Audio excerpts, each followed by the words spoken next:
Have you ever found yourself endlessly scrolling through your phone awaiting that one message?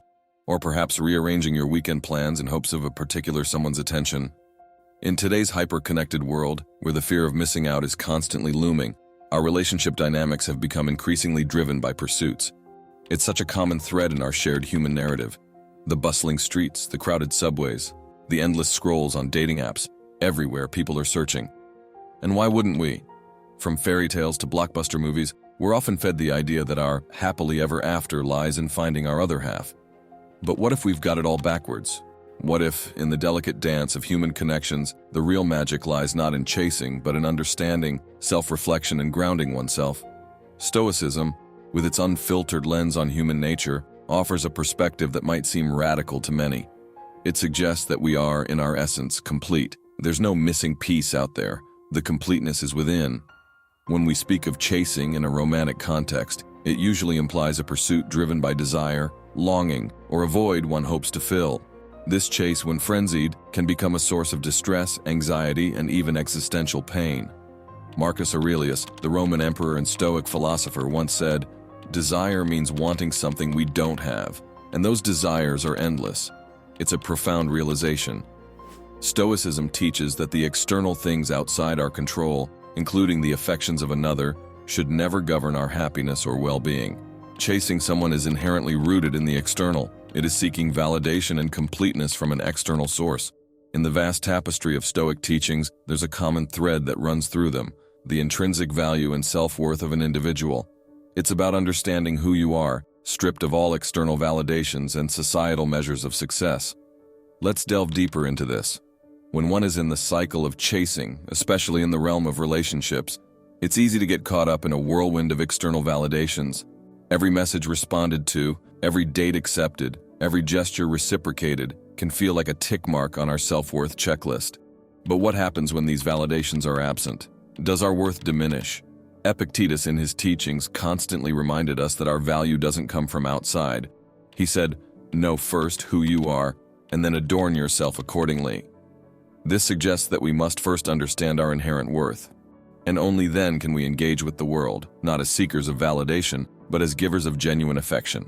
Stoicism teaches us that by looking inward and understanding our virtues, passions, strengths, and weaknesses, we lay down the foundation of true self-worth. This self-awareness then becomes our shield, protecting us from the potential emotional turbulence of unreciprocated feelings. Furthermore, when we chase someone, we risk molding ourselves to fit their ideals, desires, or expectations. Stoicism warns against such inauthentic living. Seneca beautifully articulated this when he said, "To thine own self be true, and it must follow as the night the day. Thou canst not then be false to any man." When we're true to ourselves, not only do we exude authenticity, but we also attract those who resonate with our true self.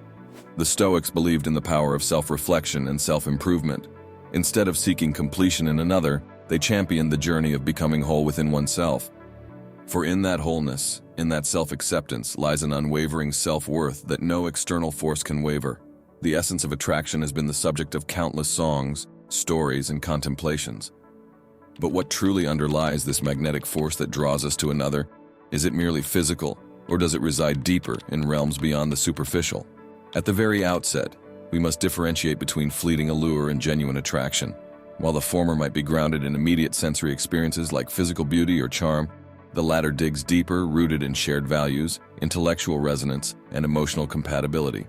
Seneca, in his numerous writings, often touched upon the idea that life's truest pleasures and connections are not found in the shallow waters of immediate gratification. He once mused, "That which is built on the sands shifts and falls. Only that which is anchored deep remains unshaken." This metaphor, while universal, is incredibly apt for relationships. An attraction built merely on physical appearances or temporary charms is akin to building on sand. However, when attraction is rooted in a deeper appreciation of character, values, and mutual growth, it's anchored, enduring the test of time. By refining our character, nurturing our intellect, and cultivating virtues, we don't just improve for our own sake, but also become intrinsically attractive. It's an attraction not just to the eyes, but to the soul. The importance of solitude. Solitude. It's a term that often evokes a myriad of emotions. For some, it's a realm of loneliness, while for others, it's a sanctuary of peace. In the bustling rhythm of modern life where connections are just a click away, the idea of embracing solitude might seem antiquated, even unnecessary. Yet Stoicism, in its timeless wisdom, presents a compelling argument for why solitude isn't just beneficial, but crucial for the human soul. In the context of relationships and the idea of chasing someone, solitude plays an even more pivotal role. When we're constantly surrounded by external voices, opinions, and societal benchmarks, it becomes easy to lose touch with our authentic desires. The need for a relationship, for companionship, might not even be our own, but a reflection of external pressures. But there's another dimension to solitude in the Stoic philosophy. It's the idea of inner fortitude. By regularly immersing oneself in solitude, we build resilience, a sense of completeness within ourselves. We learn that while companionship is beautiful, our happiness and peace shouldn't hinge upon it. We're complete in our solitude, and any relationship then becomes an addition, not a necessity. The paradox of pursuit. Life is a mosaic of paradoxes, and perhaps one of the most intriguing is this: the more we chase, the more elusive things become. This phenomenon isn't just limited to material possessions, but also spans the vast and intricate realm of human connections. Let's dive deep into this tantalizing paradox and decipher its relevance to relationships. Picture this: you're at a park and you see a butterfly. The more you chase it, trying to capture its beauty, the farther it flies away. However, if you sit still, marveling at the world around you, there's a chance that butterfly might just land on your shoulder. Relationships, in many ways, mirror this butterfly effect. When our actions scream of desperation, of a need to capture someone's attention or affection, it often results in pushing them away. The pursuit, instead of drawing them closer, becomes a repellent.